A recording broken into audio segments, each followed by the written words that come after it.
Hello everyone, welcome back to my channel English with Shasta. I am Shasta. Today we'll discuss the unit number 4 of technical writing. So I think यही unit बची थी, बाकी units मैंने cover कर दी हुई हैं. ठीक है, एक्सेप्ट यूनिट 1, क्योंकि यूनिट 1 में आपका टोटली ग्रामर पोर्शन ही है. ठीक है, सो अच्छे से समझना इस यूनिट को. ठीक है, मैं थोड़ा सा बिजी चल रही हूँ, लेकिन फिर भी मैंने ये यूनिट की जितनी हो सकती है उतना मैंने बनाया है, क्योंकि मेरे को भी घर में फंक्शन है तो मेरे को थोड़ा सा काम है, और फंक्शन है फ्राइडे सैटरडे का, और इस वजह से आप लोग समझ ही सकते हैं कि मैं थोड़ी सी बिज़ी हूँ, लेकिन फिर भी मैंने आपके लिए टाइम निकाल के बनाई है. सो इम्पॉर्टेंट क्वेश्चंस की वीडियो भी बनाई है. ठीक है, और इम्पॉर्टेंट क्वेश्चंस की वीडियो भी मैं बनाऊंगी, अभी आज ही अपलोड करूँगी. ठीक है, तो उसके लिए भी आप कनेक्टेड रहें. So unit number 4, data analysis. ठीक है, what do you mean by the term data analysis. तो डेटा क्या होता है? The word data has been derived. आप लिख सकते हैं. ठीक है, इसको नोट डाउन कीजिए, आराम से नोट्स बनाइए और उसको याद करके जाइए. ठीक है, सफिशिएंट है वो. सो डाटा जो है, ठीक है, data has been derived from the Latin word datum. Latin word DATUM. इसका मतलब क्या होता है? A piece of information. It means a piece of information. ठीक है, अब जो डाटा होते हैं ना, data is the plural form. Data जो है वो प्लूरल फॉर्म है, और जो डेटम है वो क्या है? सिंगुलर फॉर्म है. ठीक है, अब क्या है? डाटा जो है, ठीक है, is a collection of raw और अनप्रोसेस्ड फैक्ट्स एंड फिगर्स. ठीक है, डाटा जो है वो क्या है? Collection of raw and unprocessed facts and figures which can be interpreted और एनालाइज्ड फॉर ड्राइंग कंक्लूजन्स. ठीक है, डाटा जो है वो रॉ होता है. ठीक है, एक चीज़ हमेशा याद रखना, डाटा आपका रॉ है, और जब हम इन्फॉर्मेशन हम पढ़ेंगे, इन्फॉर्मेशन जो है वो डाटा से ही बनती है. जब हम उसको अच्छे से अरेंज करते हैं उसको इन्फॉर्मेशन बोलते हैं. ठीक है, डाटा हमेशा रॉ होता है, मीन्स जहाँ जहाँ से आपको चीज़ अच्छी लग रही है you are collecting only data. ठीक है, लेकिन इन्फॉर्मेशन क्या होती है? इन्फॉर्मेशन में आप डाटा से जो अच्छे से ऑर्गेनाइज करते हो, that is known as information. ठीक है, डाटा जो है, डाटा इज फिर से पूरी definition, data is the collection of raw and unprocessed facts and figures which can be interpreted और एनालाइज्ड फॉर ड्रॉइंग कंक्लूजन्स. ठीक है, अब डाटा और इन्फॉर्मेशन में क्या फ़र्क है?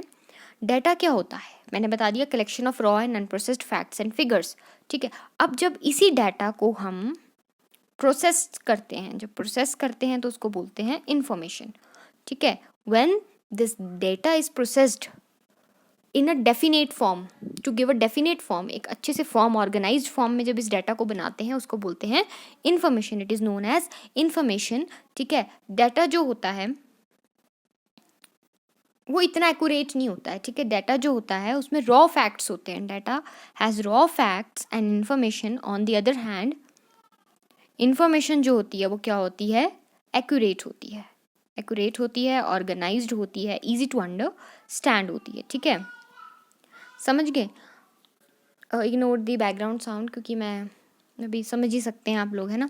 सो अब जो है, याद रखना है, डाटा जो होती है वो रॉ होती है, और जो आपका इन्फॉर्मेशन होता है वो क्या होता है? एक्यूरेट होता है, इजी टू अंडरस्टैंड होता है, and in an organized and comprehensible manner. क्या होता है? इन्फॉर्मेशन. ठीक है, अब इंपॉर्टेंस ऑफ डाटा.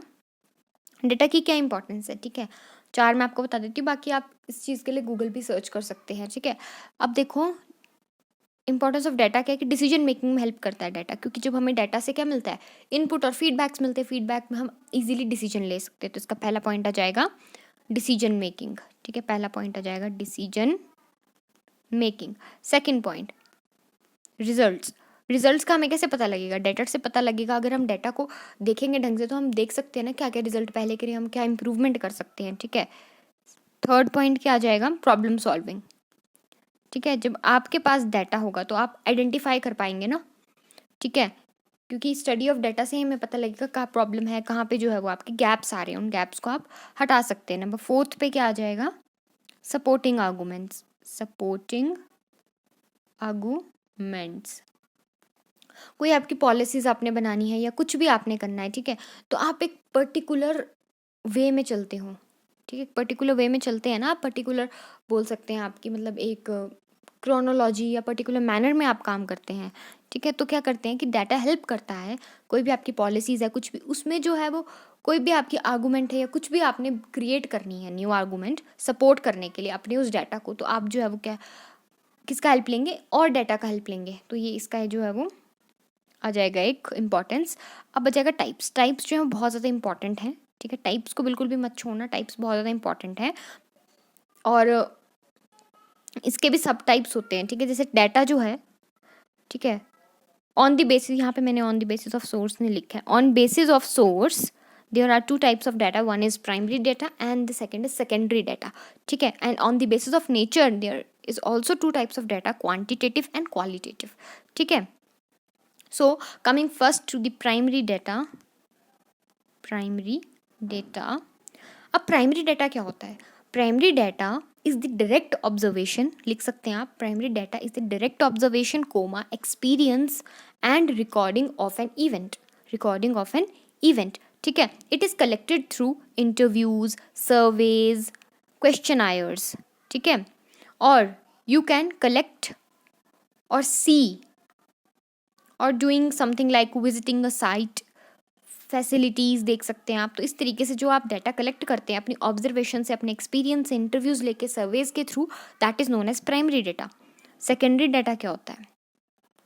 जब प्राइमरी डाटा को आप अच्छे से एनालाइज करोगे, इंटरप्रीट करोगे, ठीक है, secondary data is obtained from sources which record, analyse और इंटरप्रीट प्राइमरी डाटा। जब आप प्राइमरी डाटा को जो है वो इंटरप्रीट करते हैं, that is known as secondary data, ठीक है। सेकेंडरी डाटा कैसे बनता है? जैसे आप प्राइमरी डाटा है किसी का, ठीक है, किसी ने कोई आर्टिकल लिखा है या कोई जर्नल है, आपकी मैगजीन्स हैं, उनको आप जब फिर से देखेंगे, उनको एनालाइज करेंगे किसी वेबसाइट से, ऑनलाइन सोर्सेज से, न्यूज़पेपर से, मैगजीन से, तो उसको बोलते हैं सेकेंडरी डाटा।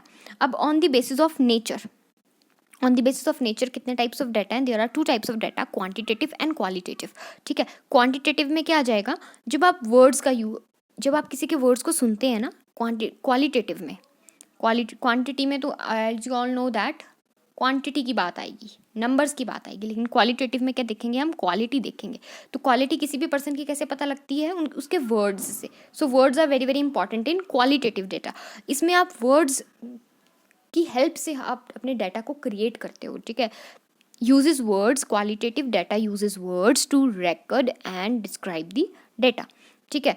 अब ये वर्ड्स कहाँ से मिलेंगे आपको? People, such data is collected from the people's feelings, experiences, attitudes, beliefs, judgments and customs, ठीक है। Customs, CUSTOMS, okay. एग्जाम्पल्स क्या आ जाएंगे इसके? किसी के data related to one's mother tongue, ठीक है, कास्ट, रिलीजन, ये क्या आ जाएगा इसमें?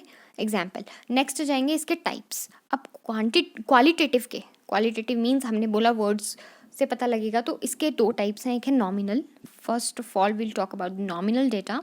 नॉमिनल डाटा को हम क्या बोलते हैं? लेबल्ड डाटा भी बोलते हैं, लेबल्ड और नेम्ड डाटा, और नेम्ड डाटा, ठीक है। तो नॉमिनल डाटा में क्या होता है? इसमें कोई भी क्वांटिटेटिव वैल्यू नहीं होती, कोई नंबर्स वगैरह नहीं होते, बस इसमें आप कैसे कलेक्ट करते हैं nominal data? Nominal data is collected, सबसे पहले आप लिखेंगे nominal data is also known as labelled और named data. It does not include any quantitative value and it is collected from questionnaires, surveys, ठीक है। जैसे कि सर्वे होता है ना, ऑनलाइन सर्वेज जो आपका नाम वगैरह पूछते हैं, तो ये सब क्या आ जाता है? Nominal data. Coming to the second type of qualitative data, so there is ordinal data. Ordinal, ये वीडियो थोड़ी लंबी हो सकती है, तो प्लीज़ अच्छे से देखिए, आपकी यूनिट 4 पूरी की पूरी कंप्लीट हो जाएगी। फिर आपको ऊपर से भी रीडिंग दोगे ना, तो it will be easy for you to understand, ठीक है, कॉम्प्रिहेंडिंग आपकी ईजी हो जाएगी। So ordinal data, ordinal data क्या होता है? कलेक्शन ऑफ ऑर्डिनल वेरिएबल्स, ठीक है। It involves the collection of ordinal variables. जैसे कि आप ऑर्डिनल वेरिएबल्स कैसे, जैसे मैं आपसे पूछ रही हूँ मेरी वीडियो कैसी है, तो आप कैसे देंगे? गुड, बैड, एक्सीलेंट या एवरेज में बोलेंगे, ठीक है। इन द सेम वे जब आप गुड, बैड, एक्सीलेंट या एवरेज में बोलेंगे, ठीक है, तो ये क्या हो जाता है? आपका ऑर्डिनल डाटा हो जाता है, जिसमें आप on the basis of scale आप किसी को बताते हो कुछ, ठीक है। जैसे कंपनी आपसे पूछती है कि उनकी सर्विसेज को आप क्या देंगे, तो आप एक्सीलेंट, गुड, वेरी गुड, पोर या एवरेज में से सिलेक्ट करते हो, ठीक है। नेक्स्ट आ जाएगा आपका क्वांटिटेटिव डाटा। नेक्स्ट क्या जाएगा आपका? Quantitative data. क्वांटिटेटिव डाटा जो होता है आपको पता है, quantitative data uses numbers to record and describe information, ठीक है। Quantitatively, quantitative data uses numbers to record and describe information quantitatively. इसके टाइप्स आ जाएंगे। सबसे पहला टाइप्स आ जाएगा काउंटर्स। काउंटर्स क्या हो जाता है? When you count number of people, ठीक है। Measurement of physical objects, physical object कैसे आप काउंट करते हैं? With the help of length and breadth, ठीक है। सेंसरी कैलकुलेशन कैसे होगी? डिजिटल कैमरा, बायोमेट्रिक मशीन्स, ठीक है। मतलब सेंसरी कैलकुलेशन में आप लिखेंगे it refers to the mechanism to naturally sense, ठीक है, naturally sense them, okay, to create a source of information. Line projection of data में आप एनालिटिकल टूल्स का यूज़ करते हैं, you use algorithms, algorithms you know that, algorithms, हाँ यही होता है, एल्गोरिदम्स और एनालिटिकल टूल्स का आप यूज़ करते हैं, use analytical tools and algorithms, ठीक है। अब देखो इसके एडवांटेज और डिसएडवांटेजेस भी बहुत इंपॉर्टेंट है, क्योंकि क्वालिटेटिव डाटा के सबसे पहले बता देती हूँ। क्वालिटेटिव के क्या है कि आप जो है वो इसमें डिटेल में जा सकते हैं, आप किसी के इमोशंस पे भी जा सकते हैं ना, क्योंकि आप उसके बिलीव्स वगैरह पे देखेंगे, ठीक है, तो ये आप इसके और भी ज़्यादा रिसर्च कर सकते हैं। लेकिन इसके डिसएडवांटेजेस क्या है कि बहुत एक्सपेंसिव है, बहुत टाइम वेस्टिंग नहीं है, आप टाइम कंज्यूमिंग है, आप सबके पास जा जाके उससे पूछोगे, उनका इंटरव्यू लोगे, ठीक है, उनके बिलीव्स को जानोगे, उनके एक्सपीरियंसेस को जानोगे, ठीक है। और सेकंड इसका डिसएडवांटेज क्या है कि डिफ़िकल्ट हो जाता है ये कलेक्ट करना। थर्ड क्या है कि इसमें एजम्पशंस होती हैं पर्सन की, ठीक है, अपना कुछ उनका वो नहीं होता है, एजम्पशंस होती हैं। और क्वांटिटेटिव डाटा की क्या है डिसएडवांटेजेस, क्वांटिटेटिव डाटा की एडवांटेजेस क्या है, सबसे पहले कि आप इजीली इन्फॉर्मेशन को कलेक्ट कर लेते हो, रेलिवेंट इन्फॉर्मेशन आपको कलेक्ट होती है, फैक्ट्स एंड फिगर्स आपको मिल जाते हैं, पूरा आपको एक्यूरेट नंबर मिलता है। लेकिन इसके डिसएडवांटेजेस क्या है कि नैरो सेट मिलता है, आप किसी को पर्सनली नहीं जान सकते, आप किसी का समझ नहीं सकते, ठीक है, कि उस पर क्या बीत रही है क्या नहीं बीत रही है वो भी, ठीक है। तो आपको पता होना चाहिए कि जो क्वांटिटेटिव डाटा होता है, क्वांटिटी वाला वो न्यूमेरिकल फॉर्म में दिया जाता है, और जो क्वालिटी वाला होता है ना वो डिस्क्रिप्टिव फॉर्म में दिया जाता है, ठीक है, समझ गए। अब देखो नेक्स्ट क्या है आपका classification of data in tables. अब टेबल्स में कैसे डाटा को क्लासीफाई करते हैं, ठीक है, टेबल्स में कैसे करते हैं डाटा को क्लासीफाई, टेबल्स में वही आपका ड्रॉ करके, ठीक है, ड्रॉ करते हैं ना आप काफ़ी चीज़ें, ड्रॉ कैसे करते हैं। अब इसमें भी आपके दो टाइप्स हो जाते हैं, क्वालिटेटिव एंड क्वांटिटेटिव। क्वालिटेटिव कैसे ड्रॉ करेंगे आप, जैसे कि qualitative refers to the classification done according to the qualitative attributes such as gender, educational qualification, social status, physical attributes, nationality, etc. जैसे कि आपकी डिग्री, स्ट्रीम, ये सब का बनता है ना, वो आपने छोटे होते भी देखा होगा, मैथ्स में बने होते हैं ऐसे टेबल्स, टैबुलर फॉर्म्स, इसको बोलते हैं क्वालिटेटिव। जब आपके जो है वो क्वालिटी वाले एट्रीब्यूट्स होंगे कि आप कौन सी स्ट्रीम में हो, ये है वो है, ठीक है। अब आपकी क्लास में कितने बच्चे हैं, जो एज ग्रुप 20 से 23 के होंगे, तो वो किस में आ जाएगा, क्वांटिटेटिव, जिसमें नंबर्स की बात चल पड़ी, ठीक है। हाइट, वेट, इनकम, जब क्वांटिटेटिव एट्रीब्यूट्स का यूज़ करेंगे तो क्वांटिटेटिव क्वालिफिकेशन, जब क्वालिटेटिव एट्रीब्यूट्स का यूज़ करेंगे then it is known as qualitative data. Next जगह लाइन ग्राफ, लाइन ग्राफ वगैरह नहीं अलग अलग भी आ जाते हैं, ठीक है। अब लाइन ग्राफ कैसे होता है, line graph is a type of graph that present information in the form of line, line की फॉर्म में इन्फॉर्मेशन को प्रेजेंट करते हैं। इसके टाइप्स है, नंबर 1 आ जाएगा सिंपल लाइन ग्राफ, ऐसे बना दिया मैंने, आप बना सकते हैं अपनी गाइड से भी इसको, ठीक है, जो भी आपके पास व्हाटएवर बुक और मटेरियल यू आर फॉलोइंग, आप वहाँ से भी बना सकते हैं। मैंने ऐसे बना दिया आपको समझाने के पर्पज से, इसको भी बना सकते हैं ढंग से एलैबोरेट करके, एक्स एक्सिस वाई एक्सिस वगैरह लिख के, ठीक है, तो ना एक्स और ये वाई है। अब देखो इसमें आप लाइन का यूज़ कर रहे हो तो ये सिंपल लाइन ग्राफ, ठीक है। नेक्स्ट जगह लाइन ग्राफ विद मार्कर्स, इसमें आपके जगह जगह पॉइंट पॉइंट लगे हुए हैं, इसको बोलते हैं मार्कर्स। जब आपने सिंपल वाली लाइन में ही क्या लगा दिए, पॉइंट पॉइंट लगा दिए, जैसे कि आपकी सिंपल लाइन है और आपने क्या लगा दिया इसमें पॉइंट, इसको बोलेंगे लाइन ग्राफ विद मार्कर्स, ठीक है। नेक्स्ट जगह stacked line graph. Stacked line graph क्या होता है कि आप काफ़ी ज़्यादा चीज़ों को एक ही ग्राफ में रिप्रेजेंट कर रहे हो, डिफरेंट डिफरेंट मार्कर्स लगा के, ठीक है, या तो आप डॉट डॉट लगा रहे हो और यू आर फॉलोइंग बॉक्सेस, ठीक है। इसके डिसएडवांटेज क्या लाइन ग्राफ के कि इट्स वेरी कन्फ्यूजिंग, कंफ्यूज कर दे रहा है ना स्टैक्ड वाला भी, आपको ढूंढना पड़ेगा कि देखो कौन सी लाइन में है, कौन से नंबर पे, अच्छा इस पे, फिर इस पे, फिर इस पे, you have to search for that, ठीक है। इसको आप ज़्यादा डिटेल में पढ़ सकते हैं, आप जो भी बुक को फॉलो करें। नेक्स्ट इज बार ग्राफ्स, ठीक है। बार ग्राफ की डेफिनेशन क्या होती है कि bar graph is a graph that uses rectangular bars for representing data, ठीक है। It can be horizontal axis और इन दी वर्टिकल एक्सिस। अगर वर्टिकल एक्सिस में है आपका बार ग्राफ तो इसको बोलेंगे vertical bar graph. If the bars are placed around the horizontal axis, horizontal में होगी तो क्या बोलेंगे, हॉरिजॉन्टल बार ग्राफ, ठीक है। जैसे कि हॉरिजॉन्टल बार ग्राफ कैसे बनेगा ये भी आप बता सकते हैं ऐसे करके, ये हो गया हॉरिजॉन्टल, और ये वाला क्या है जो मैंने यहाँ पे बनाया, ये है वर्टिकल। आपको पता नहीं ये हॉरिजॉन्टल होता है, ये वर्टिकल होता है। वर्टिकल ये एक्स एक्सिस होती है, वाई एक्सिस होती है। ओके, समझ गए इतना। अब इसके टाइप्स आ जाएंगे, इसके टाइप्स भी अलग से भी आ सकते हैं आपको, ठीक है। ये सबसे पहले आ जाएगा grouped bar graph. Grouped bar graph में क्या आ जाएगा कि in a group bar graph, bars representing values for 2 or more categories, ठीक है, side by side. Side by side bars जो है वो क्या रिप्रेजेंट करेंगी, 2 और मोर कैटेगरी। जैसे 2 है ना, इसमें देखो 2 हैं ये, ठीक है। तो ये आपकी रिप्रेजेंटेशन होगी बार्स की हेल्प से। ये बार्स होती हैं, ये बार्स होती हैं, ठीक है। ये वर्टिकल है भी और ऐसे को लगी होती है तो क्या हो जाती है, सॉरी हाँ हॉरिजॉन्टल हो जाती है, ठीक बोल रही हूँ। स्टैग्ड, स्टैग्ड में क्या होता है, stacked bar graph is a grouped bar graph with bars representing values of different categories placed on stacked on each other, ठीक है। एक दूसरे के साथ ही होती हैं, एक ही बार में होती हैं आपकी 2 डिफरेंट वैल्यूज, ठीक है। तो उसको बोलते हैं स्टैग्ड बार ग्राफ। नेक्स्ट है सेगमेंटेड। सेगमेंटेड में क्या होता है, ये स्टैग्ड बार ग्राफ की तरह ही होता है, in which the each bar represent 100% of the dependent variable, ठीक है। 100% ऑफ डिपेंडेंट वेरिएबल, समझ गए, रट लो ये, क्योंकि मैथ्स देखो इतना मेरा भी अच्छा नहीं है। नेक्स्ट आ जाएगा डेविएशन बार ग्राफ।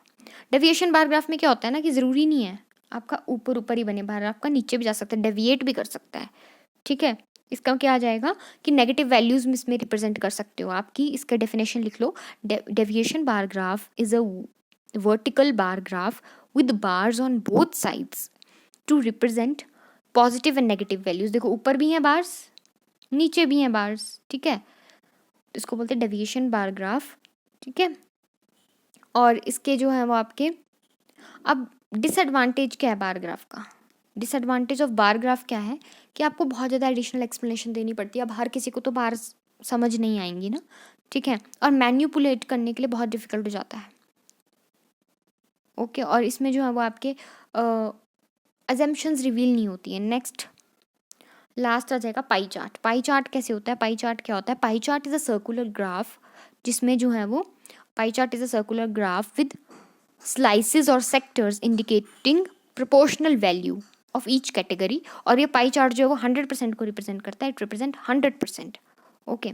इसके टाइप्स क्या जाएंगे, फिर डिसएडवांटेज एडवांटेजेस बाद में बताती हूँ। चलो एडवांटेजेस और डिसएडवांटेजेस क्या है इसके, कि इसमें नेगेटिव वैल्यूज़ को अपनी डिनोट कर सकते हैं ना, जैसे आप उसमें कर पा रहे थे बार ग्राफ में, ठीक है। पाई चार्ट में क्या आ जाएगा, पाई चार्ट के टाइप्स आ जाएंगे। Simple pie chart, simple pie chart में क्या आ जाएगा, सिंपली आप लाइंस को यूज़ करें, बेसिक पाई चार्ट है, लाइंस को यूज़ कर रहे हैं आप, अलग अलग सेगमेंट्स जो है वो क्रिएट कर रहे हैं। नेक्स्ट आएगा डोनट। डोनट कैसे बनेगा, डोनट जो है इसमें जो है वो सेंटर आपका ब्लैंक होगा, जैसे सेंटर ये ब्लैंक है ना, इसमें कुछ भी नहीं है ऐसा रिप्रेजेंट किया हुआ। is similar to simple donut pie chart is similar to simple pie chart with a blank center, with a blank center, ठीक है। 3D pie chart, 3D pie chart अब मैं नहीं बना सकती, ठीक है, क्योंकि ये होता है 3 dimensional, okay. Exploded pie chart, exploded pie chart में क्या होगा, इसकी 1 या मोर स्लाइसेस होंगी, ठीक है। ये भी similar to simple pie chart ही है, but it has 1 or more slices detached from other. Detached means अलग होंगी, जैसे मैंने किया ना, अलग हैं, बीच में इनके स्पेस है, तो ये होता था आपका डिटैच्ड, ठीक है। अब देखो एडवांटेज मैंने बता दी, नेगेटिव वैल्यूज़ को आप बता नहीं सकते। अब आपको अगर इसका क्वेश्चन आएगा तो आपको कोई भी ग्राफ बनाओगे, कोई भी ग्राफ बना सकता है, आपको पाई भी बना सकता है, पाई चार्ट भी, आपको बार ग्राफ भी, आपको लाइन वाला भी, कुछ भी बना सकता है आपने। बहुत इजी क्वेश्चन होता है ये, मैं तो बोलूँगी इस क्वेश्चन को आप ज़रूर अटैम्प्ट करें, क्योंकि आपको कोई भी ग्राफ या कुछ भी बना होगा उसके बारे में आपने लिखना है, सिर्फ उसके बारे में आप लिख सकते हैं। कैसे स्टार्ट करेंगे, तो गिवन डैश, गिवन डैश के आपको बार ग्राफ भी हो सकता है, वो पाई चार्ट भी हो सकता है। शोज डैश, शो क्या कर रहा है वो आपको पता लग जाएगा, क्वेश्चन में लिखा होगा कि क्या नंबर शो कर रहा है बॉयज़ और गर्ल्स का, कि क्या शो कर रहा है, ठीक है। Here the data is represented in, आप एक्सेस बता देंगे कौन से एक्सेस में डाटा को रिप्रेजेंट कर रहे हैं, हॉरिजॉन्टल है कि वर्टिकल, ये बता दिया। इसके बाद आप जो भी आपको उसमें समझ आ रहा है, कि अगर उन्होंने बोला हुआ कि मेल या फीमेल इतने इतने नंबर हैं, तो आप लिख देंगे वहाँ पर जो भी आपको समझ आ रहा है उसको। बार ग्राफ रीड करने आते हैं ना बार ग्राफ और ये पाई चार्ट वगैरह, जैसे कि जितने भी लिखे होंगे, ठीक है। सपोज अगर लिखा हुआ है कि 50, एक बार आपकी 50 पे है और एक बार आपकी 100 पे है, ठीक है, तो आप लिख देंगे उसमें कि it represent 50 women and 100 man, ठीक है। तो इसका मतलब क्या हुआ कि मैन जो है वो ज़्यादा हैं, बस इतना सा आपने इसमें लिखना है, ज़्यादा लाइंस आपको लिखनी नहीं होती है।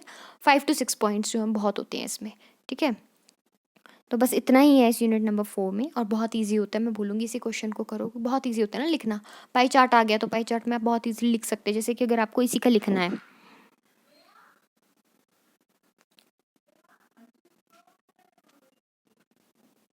ठीक है। इसका अगर आपको लिखना है samosa, burger, sandwich and pizza, ठीक है। So what will you do, you will simply write कि ये जो है वो एक पाई चार्ट है, ठीक है। ये शो कर रहा है आपको डिफरेंट खाने की चीज़ों के आइटम्स, ठीक है। और इसमें जो है वो बर्गर कितनी प्रपोर्शन है, सैंडविच कितनी है, लिखी होगी आपको वहाँ पे परसेंटेज। जैसे मैं इसकी बनाती हूँ, इसके 90 है, नहीं 90 ज़्यादा ही हो गया है ना, सपोज इसकी 10 है, इसकी 10 है, इसकी 10 है, 30 और इसकी 70 है, ठीक है। तो इस तरीके से मैंने बना दी। तो आप लिख देंगे 70% लोगों को बर्गर पसंद है, 10% को समोसा, 10% सैंडविच, 10% पिज़्ज़ा। तो इसका मतलब है बर्गर सबसे ज़्यादा सबका फेवरेट है। इस तरीके से आपने बस लिखना होता है, इतना सा ही लिखना होता है, ठीक है। बाकी कुछ ज़्यादा नहीं करना होता। So it's very easy question. So I will suggest you कि सब यही अटैम्प्ट करें, वहाँ पे बहुत ईजी क्वेश्चन आता है, ठीक है। So that's all. इसके बाद मैं अभी इंपॉर्टेंट क्वेश्चंस की वीडियो डालूंगी, प्लीज़ उसको भी देख लें, ठीक है। So thank you so much, god bless you all, take care, bye bye.